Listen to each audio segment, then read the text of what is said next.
ကမ္ဘာပေါ်မှာဈေးအကြီးဆုံးသားတော့ကတ်ထုပ်က Viscon သည်စဖောစာသားတော့ကတ်ထုပ်ဖြစ်ပါတယ်။ဒီကတ်ထုပ်ကို1451ခုနှစ်ဝန်းကျင်မှာအီတလီနိုင်ငံမီလန်မြို့ကိုအုပ်ချုပ်တဲ့မြို့စားမင်း Francesco Sforza က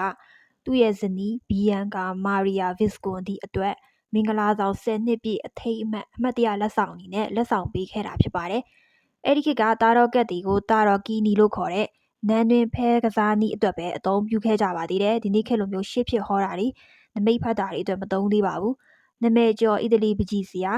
ဘိုနီဖာချိုဘန်ဘိုကနေလက်နဲ့ရေးဆွဲပြီးတော့မှရွှေအစ်စ်တွေကိုသားတော့ကတ်တွေထဲမှာထည့်သွင်းအသုံးပြုထားတာအကြောင်းမလို့အရန်ကိုလှပပြီးတော့မှအရန်ကိုခန့်ညားတဲ့ကတ်တွေဖြစ်ပါတယ်တဲ့အဲ့ဒီကတ်ပေါ်ကရုပ်ပုံတွေကလည်းအဲ့ဒီခေတ်ကမီလန်နန်းတွင်လူကောင်းမျိုးနယ်တွေရဲ့ဝတ်စားဆင်မှုတွေနဲ့ရုပ်ရည်တွေကိုအခြေခံပြီးတော့မှရေးဆွဲထားတာပါ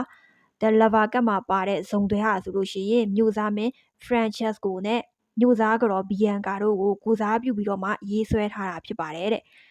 အဲ့ဒီကတ်ထုတ်ရဲ့နာမည်ကိုလည်းမြို့စားမင်းနဲ့မြို့စားကတော့ရဲ့နာမည်တွေကိုပေါင်းပြီးတော့မှမြို့ရိုးနာမည်တွေကိုပေါင်းပြီးတော့မှနာမည်ပေးထားတာဖြစ်ပါတယ်မူလက88ချက်ရှိခဲ့ပေမဲ့4ကတ်ပျောက်ဆုံးသွားခဲ့ပါတယ်ပျောက်ဆုံးနေတဲ့ကတ်တွေကတော့ The Dive, The Tower, Three of Swords နဲ့ Nine of Coins တို့ဖြစ်ပါတယ်ဒါကြောင့်မလို့လက်ရှိမှာမူရင်းကတ်က84ချက်သာကျန်မှာတော့တယ်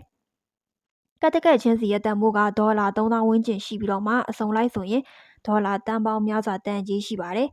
အခုခေတ်မှာမူရင်းလက်ရအတိုင်းရွှေစိမ်ပြီးပြန်ထုတ်ထားတဲ့ limited edition တွေကိုလည်းဒေါ်လာ800ဝန်းကျင်နဲ့ဝယ်ယူလို့ရပါတယ်ဒီကတ်တရဲ့ပုံတွေကိုအသေးစိတ်ကြည့်ချင်တယ်ဆိုလို့ရှိရင် Telegram Channel @everycat မှာသင်ပေးထားပါတယ်